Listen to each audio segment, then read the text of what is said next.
तो अब क्या चैलेंज आपके पास आ रहा है कि आपको स्टेटमेंट पढ़ करके आपको इक्वेशन भी बनानी है और फिर उस पर वर्कआउट करके उसका सॉल्यूशन भी देना। ठीक है,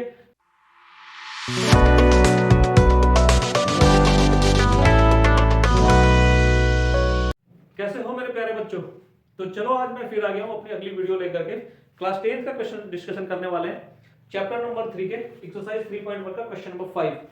तो इस क्वेश्चन से अपने स्टेटमेंट वाले क्वेश्चन स्टार्ट होने वाले हैं। इसके पहले स्टेटमेंट्स नहीं थे, सीधे इक्वेशंस दिए गए थे, उस इक्वेशंस पे हमें वर्कआउट करना होता था।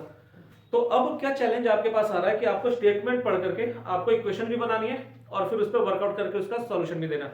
ठीक है, तो ये पहला क्वेश्चन है स्टेटमेंट वाले एनसीईआरटी का। तो चलो देखते हैं ये क्वेश्चन क्या कह रहा है। अच्छा, एक जो सजेशन मेरा रहेगा कि देखिए, हम कहते हैं कि हम मैथ्स के स्टूडेंट्स हैं, तो हमारी विजुअलाइजेशन स्ट्रांग नहीं होनी चाहिए।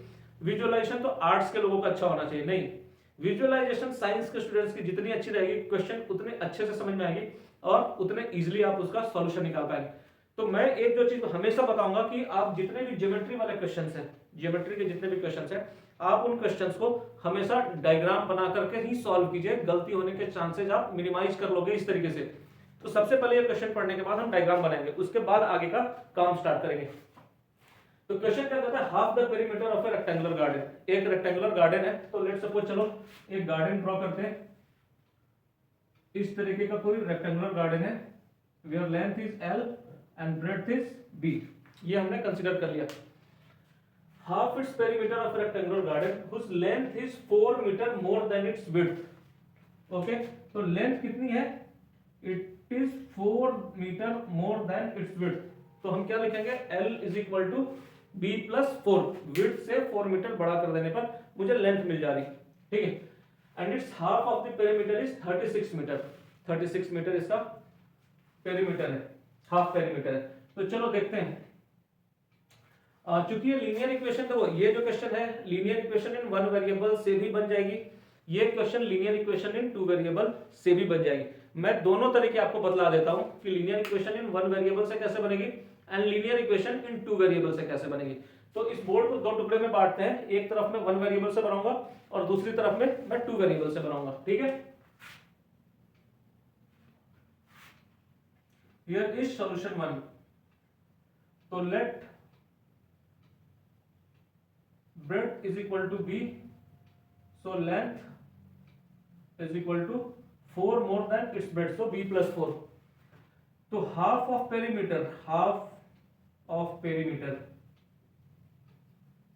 ये कैसे होगा, 2L plus B, ये पेरीमीटर होता है इसका हाफ, सो 1/2 कर मल्टीप्लाई करके तो मेरा क्या आ गया, L plus B। L की जगह हमने रख दिया B plus 4, B plus 4 plus B is equal to 36 metre, क्योंकि क्वेश्चन में कह रहा half of its perimeter is 36 metre. So 2b plus 4 is equal to 36 metre. So 2b is equal to 32 metre and b is equal to 16 metre. Since b is equal to 16 metre, l is equal to 16 plus 4 20 metre. Okay, तो ये हमारा answer आया। अब आप इसको cross check कर लो, 20 plus 16 36 आ रहा है, बिल्कुल सही है, हमारा आंसर बिल्कुल सही। तो ये देखो, इस पूरे इक्वेशन को मैंने b के टर्म में कन्वर्ट करके एक इक्वेशन के बना दिया और फिर linear equation in one variable के तौर पे मैंने इसको सॉल्व किया। आपका जो चैप्टर है वो linear equation in two variable पर है, तो आपको जो मान करके चल रहा है वो दो वेरिएबल्स को मान करके चलना है। देखो वो कैसे बनेगा, let length is equal to L and breadth is equal to B। So length और ब्रेड्थ में पहला इक्वेशन क्या दिया हुआ है, L is equal to B plus 4, it means L minus B is equal to 4। This is equation 1। पहला equation बना L minus B is equal to 4। दूसरा इक्वेशन कहां से बनेगा, दूसरा इक्वेशन बनेगा half of its perimeter is 36 metre. Then half of its perimeter, perimeter क्या होता है 2L प्लस B, हाफ मतलब 1/2 से मल्टीप्लाई कर दो, it means L plus B is equal to 36। इसे मैंने मान लिया दूसरा इक्वेशन। तो अब मेरे पास दो वेरिएबल है, दो इक्वेशंस है। इक्वेशंस क्या क्या है, L minus B is equal to 4, L plus B is equal to 36। इन दोनों इक्वेशंस को मैं समअप कर देता हूं। समअप करने से क्या होगा, यहाँ b माइनस बी है और यहाँ प्लस बी है, दोनों एक दूसरे को कैंसल आउट करेंगे। So this minus B will cut this plus B and 2L is equal to 40 L is equal to 20 metre.